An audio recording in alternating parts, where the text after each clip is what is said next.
আসসালামু আলাইকুম প্রিয় দর্শক, আপনাদেরকে শুভেচ্ছা সহ আমন্ত্রণ জানাচ্ছি বাংলাভিউ রাতের সংবাদে। সাথে আছি আমি আয়েশা রুনা। প্রথমেই লতিফ ট্রাভেলস সংবাদ শিরোনাম।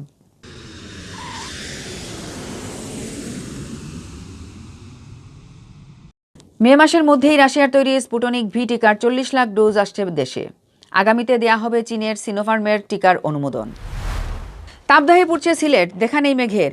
গরমে করোনা সংক্রমণ কমবে না বলেছেন চিকিৎসকরা। সিলেট ওসমানী ও কোভিড ডেডিকেটেড শামসুদ্দিন আহমদ হাসপাতালে অক্সিজেন সংকটের আশঙ্কা। অক্সিজেন ব্যবহারে মিতব্যয়ী হওয়ার পরামর্শ স্পেকট্রার।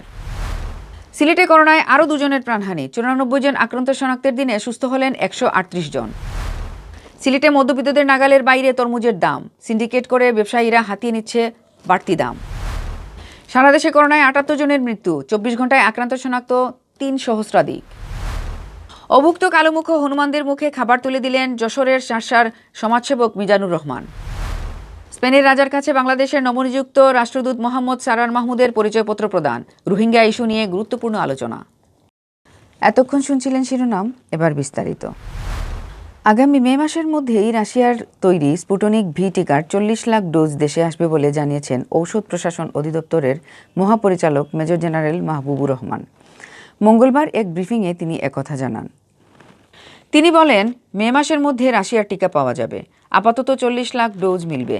আমরা রাশিয়ার টিকার অনুমোদন দিয়েছি। আগামীতে চীনের সিনোফার্মের টিকারও অনুমোদন দেওয়া হবে।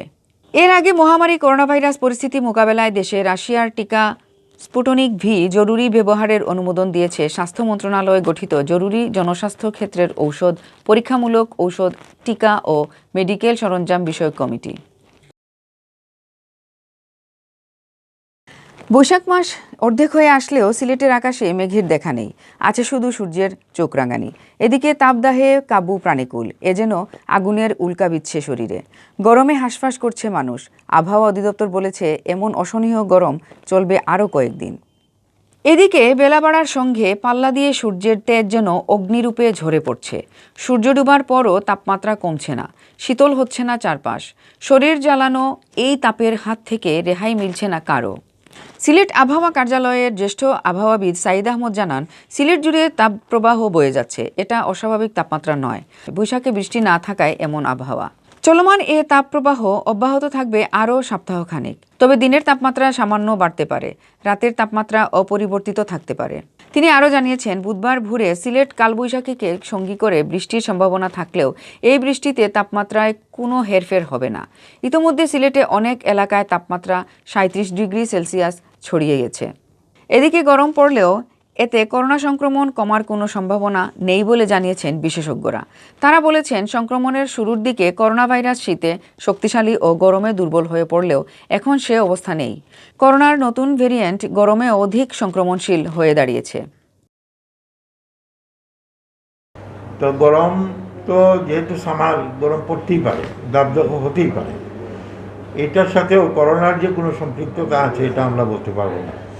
কারণ আমরা ধারণা করেছিলাম যে শীতের শেষের দিকে হয়তো করোনা আমাদের দেশে আবার দ্বিতীয় ঢেউ হিসাবে আবির্ভূত হবে, কিন্তু আমরা দেখলাম যে না, গ্রীষ্মতে এসে সেকেন্ড ঢেউ আমাদেরকে আক্রান্ত করছে, বা সেকেন্ড ঢেউয়ের প্রভাবে আমরা এখন আতঙ্কিত অবস্থায় আছি। সিলেটে বেড়েই চলছে করোনা সংক্রমণ। প্রায় প্রতিদিনই শনাক্ত হচ্ছেন শতাধিক আক্রান্ত। ফলে বাড়ছে হাসপাতালে রোগীর সংখ্যা, যাদের বেশিরভাগেরই প্রয়োজন পড়ছে অক্সিজেনের। কিন্তু বর্তমান পরিস্থিতিতে ভারত রপ্তানি বন্ধ করে দেয়ায় সিলেটের কোভিড ডেডিকেটেড শহীদ শামসুদ্দিন আহমদ হাসপাতালে অক্সিজেন সংকটের আশঙ্কা দেখা দিয়েছে। একই শঙ্কায় রয়েছে Sylhet MAG Osmani medical college হাসপাতালও। দুটি হাসপাতালেই ভারত থেকে আমদানি করে অক্সিজেন সরবরাহ করে থাকে স্পেকট্রা অক্সিজেন কোম্পানি নামক প্রতিষ্ঠান। অক্সিজেন সংকটের স্থায়ী সমাধানের জন্য হাসপাতালে অক্সিজেন উৎপাদন কেন্দ্র স্থাপনের পরামর্শ দিচ্ছেন বিশেষজ্ঞরা। করোনা সংক্রমণের আগে শহীদ শামসুদ্দিন আহমদ হাসপাতালে ছিল না সেন্ট্রাল অক্সিজেন সরবরাহ ব্যবস্থা। সিলিন্ডার দিয়ে রোগীদের দেয়া হতো অক্সিজেন সেবা। কোভিড ডেডিকেটেড হাসপাতাল হিসেবে প্রস্তুত করার পর গেল বছরের ডিসেম্বরে শহীদ শামসুদ্দিন হাসপাতাল স্থাপন করা হয় 10,000 লিটারের প্ল্যান্ট। স্পেকট্রা অক্সিজেন লিমিটেডই স্থাপন করে এই প্ল্যান্ট।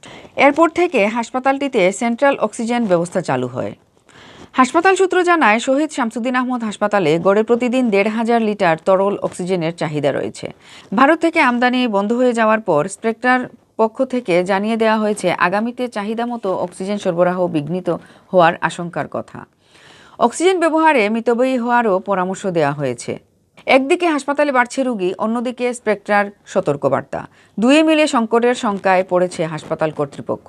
যদিও হাসপাতালের আবাসিক চিকিৎসা কর্মকর্তা ডাক্তার সুশান্ত কুমার মহাপাত্র জানিয়েছেন, এখন পর্যন্ত হাসপাতালে অক্সিজেনের কোনো সংকট নেই, তবে হাসপাতালে রোগীর সংখ্যা বাড়ছে।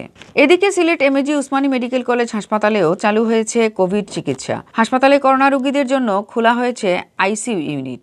প্রস্তুতি চলছে 200 শয্যার করোনা আইসোলেশন সেন্টারের। সিলেটের সর্ববৃহৎ এই হাসপাতালের দুটি প্ল্যান্টের মধ্যে একটিতে স্পেকট্রা ও অন্যটিতে লিন্ডা কোম্পানি অক্সিজেন সরবরাহ করে থাকে। লিন্ডার 10,000, স্পেকট্রার 20,000 লিটার রিজার্ভেশন প্ল্যান্ট রয়েছে। বর্তমানে অক্সিজেন সরবরাহ স্বাভাবিক থাকলেও দেশে করোনা পরিস্থিতি আরও খারাপের দিকে গেলে অক্সিজেন সংকটের আশঙ্কা করছেন সংশ্লিষ্টরা। Sylhet MAG Osmani medical college হাসপাতালের উপপরিচালক ডাক্তার হিমাংশু লাল রায় জানান, এখনও অক্সিজেনের কোনো সংকট নেই, তবে সারা বিশ্বে যেভাবে করোনার দাপট বাড়ছে সেই অবস্থাকে বিবেচনায় রেখে সরকারি বড় হাসপাতালগুলোতে নিজস্ব অক্সিজেন প্ল্যান্ট করা জরুরি। এটা করা গেলে অক্সিজেনের সংকটে পড়তে হবে না। অক্সিজেন প্ল্যান্ট স্থাপনের মাধ্যমে সেই সমস্যার উত্তরণ করতে পারে। প্রতিটি মেডিকেল কলেজ হাসপাতালে যেখানে সেন্ট্রাল অক্সিজেন সাপ্লাই আছে, সেখানে যদি আমরা একটা করে অক্সিজেন প্ল্যান্ট বসাতে পারি, অক্সিজেন জেনারেশন প্ল্যান্ট বা অক্সিজেন জেনারেটর, তার ক্যাপাসিটি বিভিন্ন রকম হতে পারে অ্যাকর্ডিং টু নিড। সেটা যদি করতে পারি তাহলে কিন্তু আমরা সাশ্রয়ী মূল্যে অক্সিজেনও পাবো এবং আমাদের কারোর উপর নির্ভর করতে হবে না। সিলেট বিভাগে গেল 24 ঘন্টায় করোনায় আরও 2 জনের প্রাণহানি ঘটেছে। এ নিয়ে করোনায় মৃত্যুর সংখ্যা দাঁড়ালো 339 জনে। এছাড়া গেল 24 ঘন্টায় নমুনা পরীক্ষায় বিভাগের 4 জেলা মিলে আক্রান্ত শনাক্ত হয়েছেন 94 জন। একই সময়ে বাসা ও হাসপাতালে চিকিৎসা নিয়ে সুস্থ হয়েছেন 138 জন। মঙ্গলবার স্বাস্থ্য অধিদপ্তরের সিলেট বিভাগীয় পরিচালক ডাক্তার সুলতানা রাজিয়া স্বাক্ষরিত এক প্রতিবেদনে এ তথ্য জানানো হয়। প্রতিবেদনে উল্লেখ করা হয়, গেল 24 ঘন্টায় সিলেটের 4টি ল্যাবে নমুনা পরীক্ষায় 94 জন করোনা আক্রান্ত শনাক্ত হন। এর মধ্যে সিলেট জেলার 54 জন, সুনামগঞ্জের 2 জন, হবিগঞ্জের 14 জন, মৌলভীবাজারের 7 জন ও সিলেট উসমানী মেডিকেল কলেজ হাসপাতালে চিকিৎসাধীন রোগী 17 জন। নতুন এই 94 জন সহ সিলেট বিভাগে করোনা প্রমাণিত রোগীর সংখ্যা দাঁড়িয়েছে 20,414 জন। এর মধ্যে শুধুমাত্র সিলেট জেলার আক্রান্ত হয়েছেন 13,073 জন। এছাড়া সুনামগঞ্জে 2,718 জন, হবিগঞ্জে 2,334 জন ও মৌলভীবাজারে 2,289 জনের করোনায় আক্রান্ত শনাক্ত হয়েছে। গেল 24 ঘন্টায় সুস্থ হয়েছেন 138 জন। এর মধ্যে সিলেটের 123 জন, মৌলভীবাজারের আরও 15 জন রয়েছেন। এ নিয়ে সুস্থ হওয়ার সংখ্যা দাঁড়ালো 18,747 জনে। এর মধ্যে সিলেট জেলার 12,258 জন। এছাড়া এখন পর্যন্ত সুনামগঞ্জে 2,604 জন, হবিগঞ্জে 1,770 জন ও মৌলভীবাজারে 2,115 জন সুস্থ হয়েছেন। গত 24 ঘন্টায় সিলেট জেলায় হাসপাতালে ভর্তি হয়েছেন 8 জন করোনা আক্রান্ত রোগী। সব মিলিয়ে সিলেট বিভাগের বিভিন্ন হাসপাতালে চিকিৎসাধীন রয়েছেন 268 জন। এর মধ্যে সিলেট জেলায় 243 জন, সুনামগঞ্জে 4 জন, হবিগঞ্জে 13 জন, মৌলভীবাজারে 8 জন। গেল 24 ঘন্টায় সিলেট বিভাগে যে 2 জন মারা গেছেন তারা সিলেট জেলার বাসিন্দা। এ পর্যন্ত সিলেট বিভাগে করোনায় মৃতের সংখ্যা বেড়ে দাঁড়ালো 339 জনে। এর মধ্যে সিলেট জেলার 267 জন, সুনামগঞ্জে 27 জন, হবিগঞ্জে 18 জন ও মৌলভীবাজারে 27 জন রয়েছেন। তীব্র গরমে চলছে হাঁসফাঁস। গরমের কারণে বাড়ছে রোজাদারদের কষ্ট। এমন গরমে প্রাণ শীতল করতে ইফতারিতে এক টুকরো তরমুজ যেন দারুণ তৃপ্তি দেয় রোজাদারদের। কিন্তু রোজায় তরমুজের দাম বেড়ে চলে গেছে মধ্যবিত্তের নাগালের বাইরে। 100 টাকার তরমুজ এখন বিক্রি হচ্ছে 500 টাকায়। নানা অজুহাতে ব্যবসায়ীরা সিন্ডিকেট করে বাড়তি দাম হাতিয়ে নিলেও তা দেখার যেন কেউ নেই। রমজানের আগে তরমুজের দাম মোটামুটি সহনশীল পর্যায়েই ছিল। আকার ভেদে তরমুজ 50 থেকে 300 টাকার মধ্যেই ছিল, কিন্তু রোজা শুরু হতেই বাড়তে থাকে তরমুজের দাম। আর গত কয়েকদিন থেকে গরম বেড়ে যাওয়ায় ব্যবসায়ীদের যেন পুয়াবারো। তারা ইচ্ছামতো বাড়িয়ে দেন দাম। এখন বাজারে 300 টাকার নিচে ছোট আকারের তরমুজ পাওয়াও কষ্টসাধ্য ব্যাপার। আর মাঝারি আকারের তরমুজ 500 থেকে 600 টাকা, আর মোটামুটি বড় আকারের তরমুজ বিক্রি হচ্ছে 1000 টাকার উপরে। সিলেট নগরীর বন্দরবাজার, আম্বরখানা উপশহর, মেন্দিবাগ পয়েন্ট, শিবগঞ্জ সহ বিভিন্ন জায়গায় ঘুরে দেখা গেছে তরমুজের দাম আকাশচুম্বী। নগরীর উপশহরের মেইন রোডের পাশে কয়েকজন বিক্রেতা বসেছেন তরমুজ নিয়ে। 4-5 কেজি ওজনের তরমুজের দাম তারা হাঁকছেন 600 টাকা। অথচ রোজার আগে এই তরমুজের দাম ছিল 100 টাকা 150 টাকার মধ্যে। ব্যবসায়ীদের দাবি, লকডাউনের কারণে গাড়ি ভাড়া বেড়েছে। এছাড়া বৃষ্টিতে তরমুজ ক্ষেতের ব্যাপক ক্ষতি হয়েছে, তাই কৃষকদের কাছ থেকেই পাইকারিদের বাড়তি দামে কিনতে হচ্ছে, তাই তরমুজের দাম বেড়েছে। করোনা ভাইরাসে আক্রান্ত হয়ে গেল 24 ঘন্টায় সারা দেশে আরও 78 জনের মৃত্যু হয়েছে। তাদের মধ্যে পুরুষ 45 জন ও নারী 33 জন। 78 জনের মধ্যে সরকারি হাসপাতালে 49 জন, বেসরকারি হাসপাতালে 27 জন এবং বাসায় 2 জনের মৃত্যু হয়। এ নিয়ে মোট মৃতের সংখ্যা বেড়ে দাঁড়ালো 11,228 জনে। মঙ্গলবার স্বাস্থ্য অধিদপ্তরের অতিরিক্ত মহাপরিচালক অধ্যাপক ডাক্তার নাসিমা সুলতানা স্বাক্ষরিত এক সংবাদ বিজ্ঞপ্তিতে এ তথ্য জানানো হয়। গেল 24 ঘন্টায় সরকারি ও বেসরকারি 358টি ল্যাবে 24,237টি নমুনা পরীক্ষা করা হয়। নমুনা পরীক্ষায় নতুন রোগী শনাক্ত হয়েছেন 3,031 জন। এ নিয়ে মোট আক্রান্ত রোগীর সংখ্যা দাঁড়ালো 7,51,659 জন।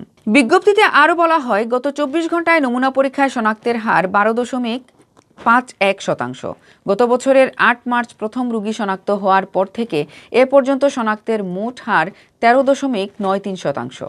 গেল 24 ঘন্টায় সুস্থ হয়ে উঠেছেন 5,234 জন। এ নিয়ে দেশে করোনা ভাইরাসে আক্রান্ত হওয়ার পর চিকিৎসা শেষে সুস্থ হয়ে ওঠা রোগীর সংখ্যা 6,66,927 জনে। 24 ঘন্টায় সুস্থতার হার 88.73%। এদিকে গত 24 ঘন্টায় করোনায় মৃত 78 জনের মধ্যে 30 3 জন, 40 7 জন, 50 15 জন ও 60 53 জন রয়েছেন। এদের মধ্যে ঢাকা বিভাগে 50 জন, চট্টগ্রামে 10 জন, রাজশাহীতে 6 জন, খুলনায় 6 জন, বরিশালে 1 জন, সিলেটে 3 জন ও ময়মনসিংহ বিভাগে 2 জনের মৃত্যু হয়।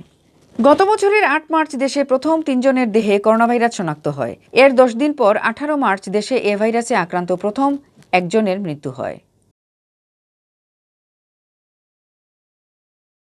অভুক্ত কালোমুখ হনুমানদের খাবার খাওয়াতে যশোরের শার্শা উপজেলার সমাজসেবক মিজান এবার ঘুরে এলেন যশোরের কেশবপুর থেকে। সোমবার সকাল থেকে দিনব্যাপী কেশবপুরের অলিতে গলিতে ছড়িয়ে ছিটিয়ে থাকা কালোমুখ হনুমানদের কলা, রুটি, বাদাম সহ অন্যান্য খাদ্য সামগ্রী নিজ হাতে খাইয়ে দিন তিনি। এ সময় উদ্ভাবক মিজানুর রহমান বলেন, করোনা ভাইরাস মহামারী পরিস্থিতির পর থেকে মানুষ কিছুটা অর্থ সংকট ও ঘরবন্দি অবস্থায় আছে, যার ফলে কেশবপুরের কালোমুখ হনুমান পল্লীর এই বোবা প্রাণীরা অনেকটা অভুক্ত হয়ে পড়েছে। খাদ্য না পেয়ে তারা খাবারের সন্ধানে বিভিন্ন এলাকায় ছুটে বেড়াচ্ছে। একদিনের জন্য হলেও তাদের ক্ষুধা নিবারণের চেষ্টা করেছি। সবাই এগিয়ে আসলে এই বন্যপ্রাণী অন্তত খাবার সংকটে মারা যাবে না। ফিরতি পথে উদ্ভাবক মিজান কেশবপুর উপজেলা নির্বাহী অফিসার এম আরাফাত হোসেনের সাথে সাক্ষাৎ করেন। এ সময় তিনি কালোমুখ হনুমানদের খাদ্য সংকট নিয়ে কথা বলেন। স্পেনে বাংলাদেশের নবনিযুক্ত রাষ্ট্রদূত মোহাম্মদ সারওয়ার মাহমুদ স্পেনের রাজা ষষ্ঠ ফিলিপের কাছে তার পরিচয়পত্র প্রদান করেছেন। সোমবার রাজধানী মাদ্রিদে স্পেনের রাজকীয় প্রাসাদে আড়ম্বরপূর্ণ পরিবেশে পরিচয় প্রদান অনুষ্ঠানে স্পেনের পররাষ্ট্রমন্ত্রী ও বাংলাদেশ দূতাবাসের ঊর্ধ্বতন কর্মকর্তা উপস্থিত ছিলেন। স্পেন থেকে সাংবাদিক কবির আল মাহমুদ জানান, পরিচয়পত্র প্রদানের পর স্পেনের রাজা এবং বাংলাদেশের নবনিযুক্ত রাষ্ট্রদূতের মধ্যে বৈঠক অনুষ্ঠিত হয়। বৈঠকে রাজা নবনিযুক্ত রাষ্ট্রদূতকে আন্তরিক অভিনন্দন জানান। রাষ্ট্রদূত মোহাম্মদ সারওয়ার মাহমুদ রাজা ষষ্ঠ ফেলিপেকে বাংলাদেশের রাষ্ট্রপতি ও প্রধানমন্ত্রী শুভেচ্ছা পৌঁছে দেন। এ সময় রাষ্ট্রদূত উল্লেখ করেন যে বাংলাদেশের স্বাধীনতার পরপরই যে গুটি কয়েক রাষ্ট্র বাংলাদেশকে স্বীকৃতি দিয়েছিল, স্পেন তার মধ্যে অন্যতম। তিনি আরও উল্লেখ করেন যে প্রধানমন্ত্রী শেখ হাসিনার নেতৃত্বে বাংলাদেশ আর্থসামাজিক উন্নয়নে দ্রুতবেগে এগিয়ে যাচ্ছে।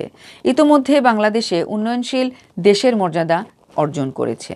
বাংলাদেশে অবস্থানরত মিয়ানমার থেকে আগত বাস্তুচ্যুত 1.1 মিলিয়ন রোহিঙ্গাদের দুর্দশার কথা ব্যক্ত করে রাষ্ট্রদূত রোহিঙ্গাদের স্বদেশভূমি মিয়ানমারে সম্মানজনক প্রত্যাবাসনে স্পেন সরকারের অব্যাহত ও কার্যকরী সহযোগিতা কামনা করেন। স্পেনের রাজা ষষ্ঠ ফিলিপে বাংলাদেশের নবনিযুক্ত রাষ্ট্রদূত মোহাম্মদ সারওয়ার মাহমুদের সর্বাঙ্গীন মঙ্গল কামনা করেন। তিনি আশাবাদ ব্যক্ত করে বলেন, তার দায়িত্ব পালনকালে স্পেন বাংলাদেশ দ্বিপাক্ষিক সম্পর্ক আরও বেগবান হবে। রোহিঙ্গাদের আশ্রয়দানের জন্য তিনি বাংলাদেশ সরকারের প্রশংসা করেন এবং সহযোগিতার আশ্বাস দেন।